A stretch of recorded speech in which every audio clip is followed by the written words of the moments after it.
Earlier this year, my family and I had the honor of traveling to Bangladesh with the UN to cover the stories of the Rohingya. During our time there, we visited Bangladesh, we connected with the people, we saw the places, and we fell in love with the country and fell in love with the people, which is why it saddens me to hear what's happening there today. Students, ages anywhere between 13 to 15 years old, are on the streets of Dhaka protesting for safer roads after two students, children, were killed by a speeding bus. Now the first question you will ask is, are their protests justified?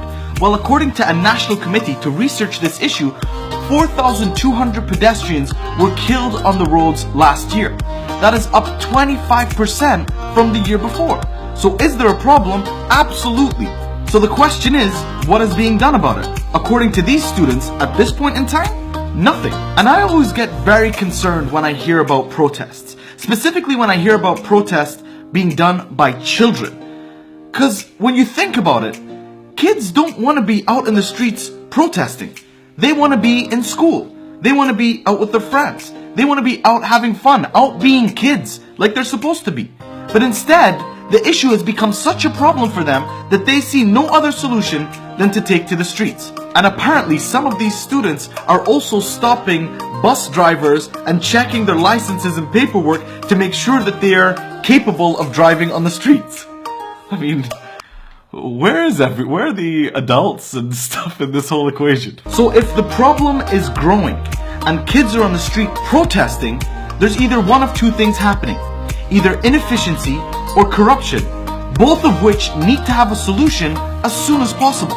And as far as I know, this issue is purely about the safety of the roads. That's what the student wants, safer roads. And I'm sure there's going to be comments coming in that there's something else behind it, or there's some other group, or there's some other interest.